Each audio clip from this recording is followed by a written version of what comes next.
22 साल का एक लड़का बहुत ही ज्यादा परेशान था और परेशानी की हालत में वो अपने दोस्तों से कहता है कि दोस्त, मुझे मेरी गर्लफ्रेंड बुलाई है क्योंकि गर्लफ्रेंड आज अपने घर में अकेली है, उसके घर में कोई नहीं है। मुझे समझ में नहीं आ रहा है कि मैं क्या करूं, मैं वहां जाऊं या न जाऊं। जैसे ही ये बात उनके दोस्तों ने सुना, दोस्त तो दोस्त होते हैं, दोस्त कहते हैं, अरे दोस्त, इससे अच्छा मौका और क्या हो सकता है। तुम्हारी गर्लफ्रेंड अपने घर पर अकेली है और वो तुम्हें बुलाई है, तो फिर क्या सवाल उठता है कि तुम ना जाओ। इससे अच्छा मौका, और ऐसे मौका को तुम गंवाना क्यों चाह रहे हो। तुम बिल्कुल जाओ और जाके जवानी के मजे लो। वो लड़का कहता है, क्योंकि मैंने आज तक ऐसा कुछ भी नहीं किया है तो मुझे डर लग रहा है कि मैं क्या करूं और क्या न करूं। इस बात पे उसके दोस्तों के द्वारा कहा गया कि जाना तो तुम्हें चाहिए ही, लेकिन जाने से पहले तुम्हें कुछ बातों का ध्यान रखना पड़ेगा। सबसे पहला बात यह कि जब तुम जाना तो प्रोटेक्शन अपने साथ लेके जाना। मतलब अगर वहां जाना तो निरोध लेके जाना, जिससे अनचाहे गर्भ को रोका जा सके, या फिर यूं कहें कि तुम्हारी गर्लफ्रेंड प्रेग्नेंट ना हो पाए। और साथ ही शक्तिवर्धक कुछ दवाई का गोली भी अपने साथ लेना, ताकि जब तुम शक्तिवर्धक दवाई खाओगे और उस दवाई का असर जब तुम्हारे शरीर के ऊपर पड़ेगा तो तुम लॉन्ग टाइम तक अपने गर्लफ्रेंड के साथ संबंध बना सकते हो। जैसे ही यह बात उसका दोस्त सुनता है, वो पहले गूगल पर इसकी जानकारी इकट्ठा करता है। शक्तिवर्धक गोली के बारे में वो पहले जानकारी लेता है और इसके बाद एक मेडिकल स्टोर में जाने के बाद वो शक्तिवर्धक दवा खरीदता है। और दवा खरीदने के बाद उसके मन में तमाम तरह के ख्वाबों के लड्डू फूटने लगते हैं और वह मन ही मन ये सोच रहा था कि आज की रात, उसकी रात बड़ी हसीन होने वाली है। क्योंकि अपनी गर्लफ्रेंड के साथ रात बिताने का मौका तो जरूर मिल गया था,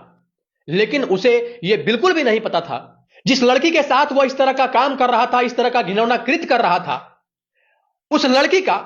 वही रात उसका आखिरी रात हो जाएगा। उस लड़के ने कभी इस बात की परिकल्पना सपने में भी नहीं की होगी। लड़की के पास जाएगा और जाने से पहले शक्तिवर्धक दवा का उपयोग करेगा और उपयोग करने के बाद जब वो संबंध बनाएगा तो उस लड़की की वो रात आखिरी रात हो जाएगी। उसने अपनी गर्लफ्रेंड के साथ जो भी किया, जैसे भी किया, वो सारा कुछ करने के बाद उस लड़की की तबीयत अचानक इतनी बिगड़ गई कि लगातार बिगड़ती चली गई और अंततः उसके गर्लफ्रेंड की मौत हो गई। अब इस लड़की के मौत की सूचना न केवल उस गांव में थी, बल्कि उस गांव के साथ साथ आसपास के इलाके में भी इस बात की सूचना, इस बात का खबर पूरी तरीके से फैल जाता है। और जहां जहां भी अखबार, टेलीविजन या फिर सोशल मीडिया के माध्यम से लोगों को पता चलता है, लोगों को इस बात पर यकीन नहीं हो रहा था कि आखिर 22 वर्षीय लड़का इतना घिनौना कृत्य कैसे कर सकता है। आज की कहानी कई संदेश भी देगी और यह भी बताएगी कि कुछ भी करने से पहले एक दो बार नहीं बल्कि हजारों बार सोचने की जरूरत है कि आप क्या करने जा रहे हैं। आज की यह सच्ची घटना उत्तर प्रदेश के कानपुर के शिवराजपुर थाना क्षेत्र की है। 14 दिसंबर 2024 की सुबह 7 बजे परिवार वाले एक शादी समारोह से लौटने के बाद वो बार बार अपने बेटी को आवाज लगा रहे थे। बार बार आवाज लगाने के बाद भी उनके बेटी की ओर से कोई भी रिस्पॉन्स नहीं आ रहा था। इसलिए घर वाले थोड़े परेशान हो जाते हैं और आखिरकार घर के हर हिस्से की जांच करते हैं, हर हिस्से को देखते हैं। और तभी उनकी नजर एक बेड पर जाती है, जिस बेड पर उनकी बेटी लेटी हुई थी। जैसे ही वो लोग अपनी बेटी को उस बेड पर पड़ा हुआ देखते हैं, उसको देखने के बाद वो पूरी तरीके से अचंभित हो जाते हैं, चौंक जाते हैं कि उनकी बेटी निर्वस्त्र अवस्था में पूरी तरीके से बेड पर लेटी हुई थी। परिवार के अन्य जितने भी पुरुष सदस्य थे वो लोग पीछे हट जाते हैं। आखिरकार उस घर की महिला यानी उस लड़की की मां अपने बेटी के पास, जो बेटी उनकी लेटी हुई थी बेड पर, अपने बेटी के पास पहुंचती है और अपनी बेटी के पास जाने के बाद लगातार अपनी बेटी को उठाने की कोशिश कर रही थी, उसको आवाज लगा रही थी, उसको खींच के उठाने की भी कोशिश की जा रही थी, लेकिन वो सारा प्रयास मानो व्यर्थ ही जा रहा था। उसके बेटी का शरीर पूरी तरीके से अकड़ चुका था, इस तरीके से बेसुध लेटी हुई थी मानो उसे दुनिया का कोई फिक्र ही नहीं है, दुनिया की कोई चिंता ही नहीं है कि वह किस स्थिति में लेटी हुई है। और उसको उस स्थिति में कोई देखेगा तो क्या सोचेगा। उसको जब जगाने की कोशिश की जाती है तब वह जगती ही नहीं है और उसके शरीर को हिलाने की कोशिश बार बार की जा रही थी, लेकिन उसके स्थिति में कोई सुधार नहीं हो रहा था। वैसे ही मतलब जिस अवस्था में उसका हाथ था वो उसी अवस्था में हो जाता। उसके पैर को हिलाने की कोशिश की जा रही थी तो पैर भी वहीं चला जाता जिस अवस्था में पहले से था, यूं कहें कि उस लड़की का शरीर पूरी तरीके से अकड़ चुका था। ऐसे भी बताया जाता है कि किसी की भी अगर मौत हो जाती है तो मौत होने के बाद मृत व्यक्ति का जो शरीर होता है 8 घंटे के बाद अगर उसको हिलाने डुलाने की कोशिश की जाए तो वो जिस अवस्था में पहले से था उसका शरीर उसी अवस्था में रह जाता है। परिवार के इस बेटी की वर्तमान कंडीशन को देखने के बाद, वर्तमान स्थिति को देखने के बाद जितने भी परिवार के सदस्य थे सबकी आंखें मानो खुली की खुली रह जाती है और सब लोग ये सोचने लगते हैं कि आखिर किसने ऐसा कृत्य किया होगा, आखिर किसको इस बात की जानकारी थी, किसको इस बात का पता था कि घर वाले एक शादी समारोह में गए हुए हैं और इसी बीच कोई उसके घर में आता है और आने के बाद उसकी बेटी के साथ न सिर्फ गंदे कृत्य करता है बल्कि गंदा कृत्य करने के बाद उसकी बेटी का पूरी तरीके से सफाया कर देता है ताकि कोई सबूत ही हाथ न लगे। सब लोग इस बात को सोच रहे थे, सब लोग इस बात को जानने की कोशिश कर रहे थे कि आखिर इस बेटी से, इस घर की लड़की से किसी का क्या दुश्मनी हो सकता है। सब लोग बार बार ये सोच रहे थे और सोच सोच कर परेशान हो रहे थे। ऐसे ही इस बात की पुष्टि हो गई कि वो लड़की अब इस दुनिया में नहीं रही। घर में पूरी तरीके से चीख पुकार मच जाता है। घर के परिवार के सदस्यों का भी रो रो के बुरा हाल था। उस बेटी की मां भी लगातार रोए जा रही थी और चुप होने का नाम ही नहीं ले रही थी और बार बार यही कह रही थी कि काश मुझे अगर इस बात का पता होता कि अगर हम लोग एक शादी समारोह में जाएंगे और शादी समारोह में जाने के बाद जब वापस लौटेंगे और वापस लौट के आने के बाद हमारी बेटी इस दुनिया में रहेगी ही नहीं तो फिर हम अपने बेटी को अपने साथ लेके जाते। घर में पूरी तरीके से चीख पुकार मच जाता है और उस चीख पुकार को सुनने के बाद आसपास के लोगों तक, अगल बगल के घर के लोगों तक पहुंचती है तो वो वहां से भी घर वाले उस घर में पहुंच जाते हैं जहां पे कि ये घटना हुई थी और सब लोगों की आंखें मानो नम हो गई थी। निर्वस्त्र अवस्था में उस लड़की को देखने के बाद सब लोग यही सोच रहे थे कि पहले इस लड़की के साथ पहले गंदा कृत्य किया गया है और गंदा कृत्य करने के बाद इसको रास्ते से ही सदा के लिए हटा दिया गया है, या फिर यूं कहें कि पूरी तरीके से हमेशा के लिए इसको गहरे नींद में सुला दिया गया है। सब लोग इस बात को सोच रहे थे और इसी बीच उस घटनास्थल पर जितने भी लोग पहुंचे हुए थे उसी में से किसी ने इस बात की जानकारी पुलिस को दे दी कि आपके एरिया में इस तरह की कोई घटना घटित हुई है। पुलिस को जैसे ही इस बात का पता चलता है पुलिस भी मौके पर पहुंच जाती है और घर वालों को भी लग रहा था कि यह कोई सामान्य घटना नहीं है। पुलिस की टीम वहां पर पहुंचती है, फोरेंसिक टीम को भी बुलाया जाता है और फोरेंसिक टीम सबसे पहले उस बॉडी को अपने कब्जे में लेकर जांच पड़ताल शुरू करती है। घर के एक एक कोने की बड़े ही बारीकी से जांच होती है और जांच पड़ताल करने के दौरान ही जब घर वालों से पूछा गया कि जब यह घटना हुई उस समय आप लोग कहां थे या फिर आप लोग कल कहां गए थे, इस बात पे घर वाले बताते हैं कानपुर का ही एक देहात का एरिया पड़ता है, असरतगंज जिसका नाम है, उस असरतगंज नामक जगह पे हम लोग गए थे और वहां एक शादी का समारोह था और शादी समारोह अटेंड करने के बाद जब हम लोग सुबह यहां पर आए तब हमारी बेटी की जो वर्तमान स्थिति थी ये यही स्थिति थी जो कि आपको देखने के बाद पता चल रहा है। उसकी मां यह भी कहती है कि जाने से पूर्व हमने अपनी बेटी से कहा था कि बेटी तुम भी साथ चलो। इस बात पे बेटी मना कर दी और वो साथ नहीं गई और काश अगर बेटी हमारे साथ चली गई होती तो आज हमारी बेटी के साथ ये इतना बड़ा हादसा नहीं होता, हमारी बेटी आज भी जीवित होती। और इतना कह के उसकी मां फिर से पुलिस वालों के सामने रोने लगती है। उसको किसी तरह शांत कराया जाता है, चुप कराया जाता है। जाहिर सी बात है कि किसी के घर की अगर बेटी की यह स्थिति हो और वो भी तब जब उसके घर में कोई ना हो और उसके बाद जब घर के सदस्य वहां पर आते हैं और आने के बाद जो वर्तमान स्थिति उसकी बेटी की थी, उन स्थितियों को देखने के बाद किसी को भी ऐसा लगेगा कि काश अगर ये लड़की, ये बेटी हमारे साथ गई होती तो उसके साथ ये हादसा नहीं होता, उसके साथ ये स्थिति नहीं बनती जिस स्थिति में ये लड़की पहुंच चुकी है। घर का एक लड़का, उसी घर का एक बेटा, जिसका घर उस घर से, उस घटना स्थल से उसके घर की जो दूरी थी महज 50 मीटर के आसपास रही होगी, उस घर के बेटे को बुलाया गया और उसके बेटे के साथ साथ उसकी पत्नी भी आई। मतलब यूं कहें कि लड़की की भाभी और भैया को भी बुलाया गया और उससे पूछा गया कि जब समय आप लोग कहां थे, क्या आप लोग भी शादी में ही गए थे। इस बात पे उसकी भाभी कहती है कि नहीं, हम लोग शादी में नहीं गए थे, हमारी जो एक छोटी बच्ची है 5 साल की वो भी इसी घर में आई हुई थी। चूंकि जो हमारी ननद थी उसने हमें फोन करके बताया कि सब लोग घर वाले, घर में जितने भी लोग हैं सब लोग शादी में जा रहे हैं, तो क्या आप अपनी बेटी को, मतलब मेरी भतीजी को मेरे साथ सोने के लिए भेज सकती हैं। तो मैंने हां कर दिया और मैंने अपनी बेटी को भेज दिया और हमारी बेटी जो थी वो भी अपने फुआ के साथ, यानी हमारी बेटी अपने फुआ के साथ वो उस घर में ही सोई हुई थी। और इसके बाद की जो स्थिति बनी, क्योंकि सुबह जैसे ही हुआ हमारी बेटी अपने घर आ गई और उसके बाद क्या हुआ ये मुझे नहीं पता। आसपास के लोगों से भी पूछताछ की गई और फॉरेंसिक टीम घर के हर एक कोने को जांच करती है और जो भी घटना स्थल पर चाहे वो लड़की का कपड़ा हो, लड़की के आसपास जो भी चीजें पड़ी हुई थी, उन सब चीजों को भी अपने कब्जे में लेती है और कब्जे में लेने के बाद उस लड़की को वहां से फिलहाल पोस्टमार्टम के लिए भेज देती है। लेकिन इसी बीच जब पुलिस जांच पड़ताल कर रही थी तो जांच पड़ताल करने के बाद ही लड़की के बॉडी से कुछ दूरी पर घर के कोने में शक्तिवर्धक गोलियों का एक रैपर मिला। शक्तिवर्धक गोलियों की अगर हम बात करें तो कोई भी पुरुष के द्वारा संबंध बनाने से पहले उस गोली का उपयोग किया जाता है और गोली का उपयोग इसलिए किया जाता है कि कोई भी जब लड़की के साथ या फिर किसी महिला के साथ शारीरिक संबंध बनाए तो संबंध करने के दौरान वो लॉन्ग टाइम तक उस लड़की के साथ या फिर उस महिला के साथ शारीरिक संबंध बना पाए। इस हेतु कोई भी पुरुष के द्वारा शक्तिवर्धक गोलियों का प्रयोग किया जाता है। जैसे ही उस घर में शक्तिवर्धक गोलियों का रैपर मिला,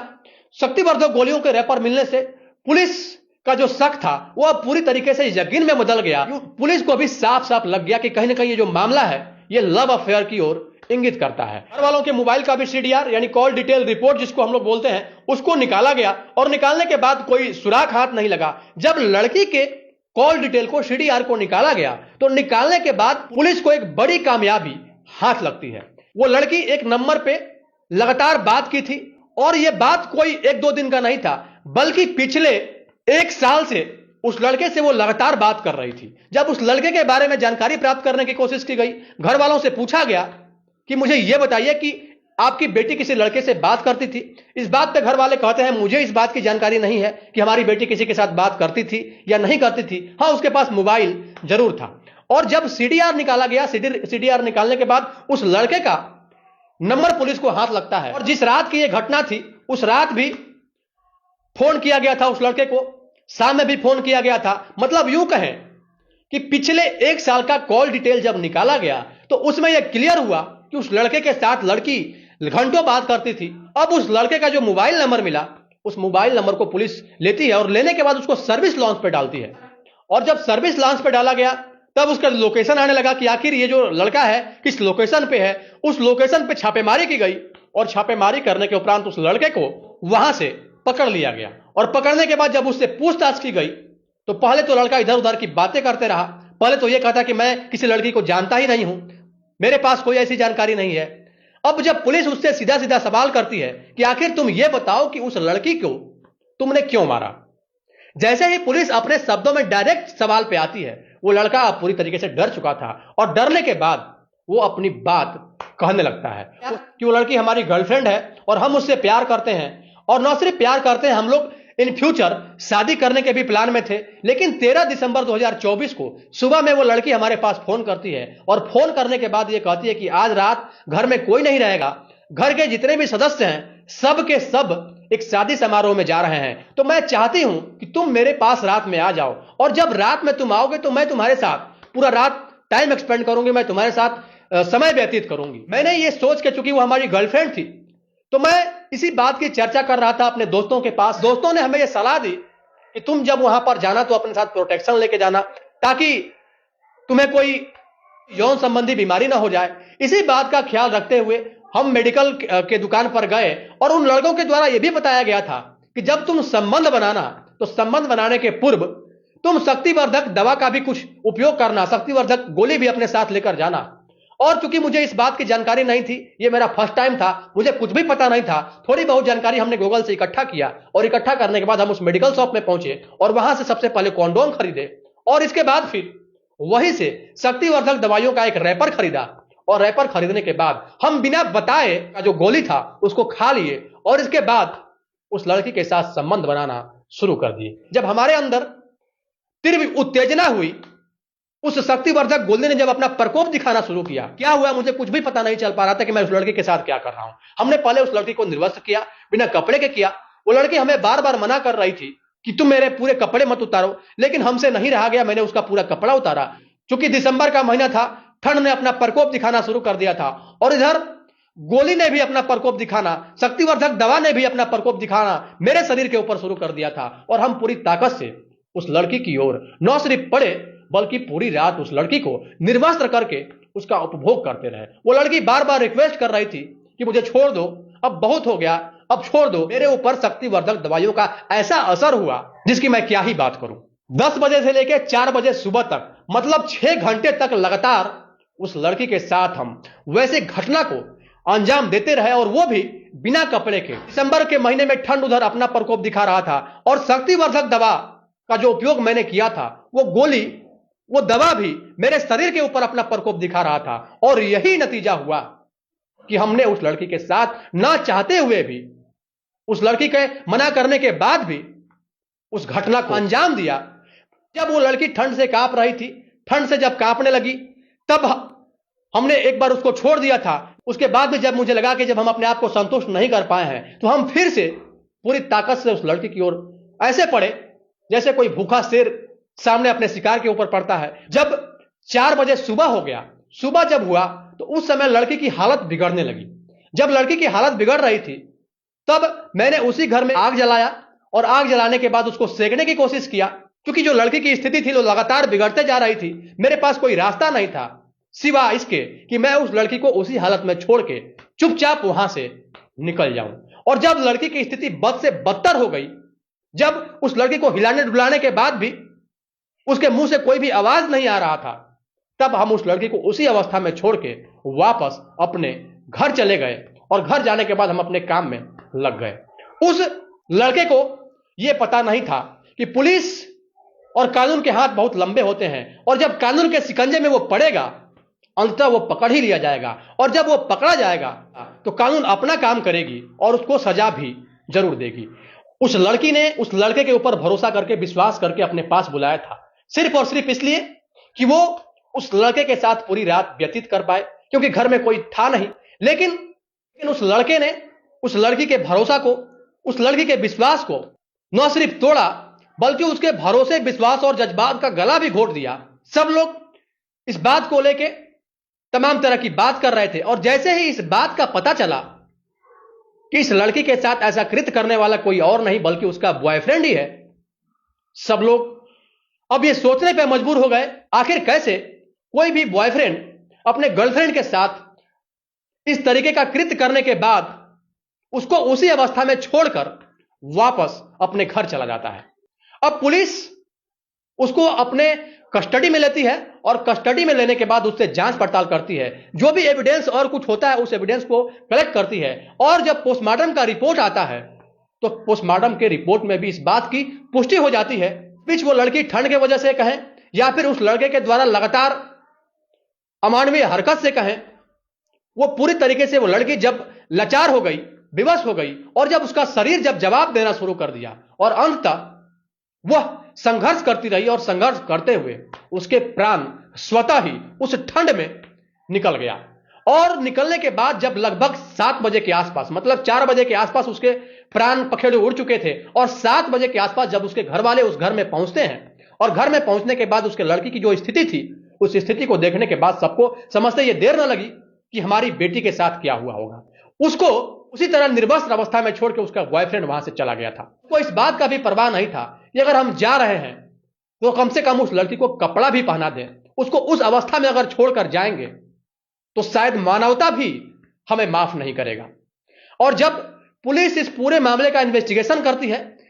इन्वेस्टिगेशन करने के बाद साफ साफ इस बात का पता चलता है कि अभी वो लड़की मात्र 17 साल की थी, और वो जो लड़का था वो 22 साल का लड़का था। पॉक्सो एक्ट के तहत उस लड़के के ऊपर मुकदमा दर्ज होता है, और मुकदमा दर्ज होने के बाद संबंधित न्यायालय में उसको प्रस्तुत किया जाता है, और पुलिस सारे साक्ष्य, सारे एविडेंस जुटाती है, और जुटाने के बाद अपना चार्जशीट उस न्यायालय में, उस कोर्ट में दाखिल भी कर देती है। पुलिस ऐसा दावा कर रही है कि हमारे पास पर्याप्त साक्ष्य और सबूत हैं जो उस लड़के को सजा दिलाने के लिए काफी हैं। अब सवाल यह उठता है कि कैसे आधुनिकता के इस युग में लड़के और लड़कियां अज्ञानतावश कुछ ऐसी बड़ी गलती कर बैठते हैं जिस गलती के बाद उस लड़के का या फिर उस लड़की का जीवन ही पूरी तरीके से तबाह और बर्बाद हो जाता है।